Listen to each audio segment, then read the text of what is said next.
नमस्कार। क्या रूसी तेल खरीदने से भारत के एक सामान्य व्यक्ति को फ़ायदा हुआ?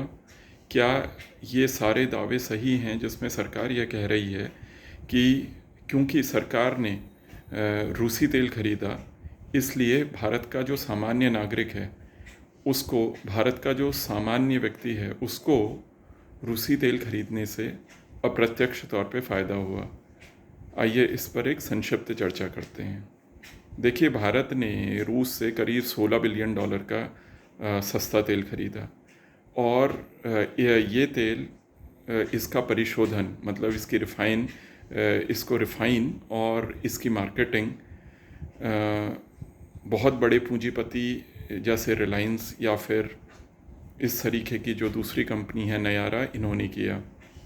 तो जो रिफाइनिंग मार्जिन आया, जो आपको सस्ता तेल मिलने से जो आपको मार्जिन में जो आपको कोई भी लाभ हुआ, वो सारा लाभ हुआ जो बड़ी कंपनीज हैं, जो बड़े पूंजीपति हैं उनको। सरकार को इससे क्या मिला? सरकार को अगर उन्होंने 16 से $20 बिलियन का तेल अगर ख़रीदा रूस से, तो सरकार को केवल $2.5 बिलियन इससे मिला। लेकिन क्या इसका लोगों को फ़ायदा हुआ? तो देखिए, इस समय आप ये देखिए कि भले ही हम रशिया से $47 प्रति बैरल के हिसाब से तेल खरीद रहे हैं, लेकिन उसके बाद भी जो आम व्यक्ति है वह ₹100 से ऊपर ही डीज़ल पेट्रोल खरीद रहा है।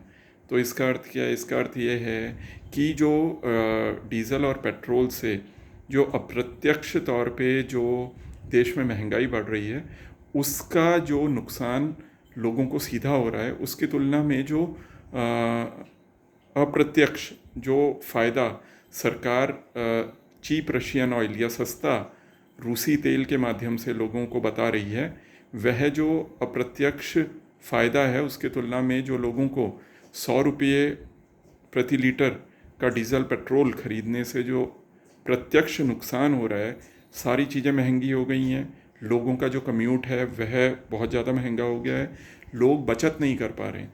तो ये जो सीधा नुकसान है, ये किसी भी अप्रत्यक्ष फ़ायदे की तुलना में बहुत अधिक है। तो अगली बार अगर कोई भी व्यक्ति आपको ये कहे कि जो सस्ता रशियन तेल लिया है उससे लोगों को फ़ायदा हुआ है, तो आप उसको कॉन्फिडेंस से, आत्मविश्वास से ये कह सकते हैं कि नहीं, सस्ते रूसी तेल को ख़रीदने से आम व्यक्ति को कोई फ़ायदा नहीं हुआ, साधारण व्यक्ति को कोई फ़ायदा नहीं हुआ। जो भी फ़ायदा हुआ वह पूंजीपति को हुआ, क्योंकि पूंजीपति ने उसको जब रिफ़ाइन किया तो उसने उसको एक्सपोर्ट भी किया और उसको वैसे भी बेचा, और जो भी उसको रिफ़ाइनिंग मार्जिन मिला सस्ता तेल खरीदने से, वह पूंजीपति को मिला और वह उसकी तिजोरी में चला गया। भारत में जिस तरीके का पूंजीपति है, जो भी पैसा उसको मिलता है वह उसकी तिजोरियों में जाता है। तो इस कारण से जो भी अप्रत्यक्ष लोगों को लाभ होने की जो एक थ्योरी आपको समझाई जा रही है, उसमें कोई सत्य नहीं है। तो ये थी एक संक्षिप्त सी चर्चा रूसी तेल का प्रत्यक्ष और अप्रत्यक्ष फ़ायदा या नुकसान लोगों के लिए। आपसे अनुरोध है कि इस चैनल को लाइक और सब्सक्राइब करें। भविष्य में आपसे छोटी छोटी चर्चाएं और करते रहेंगे। धन्यवाद।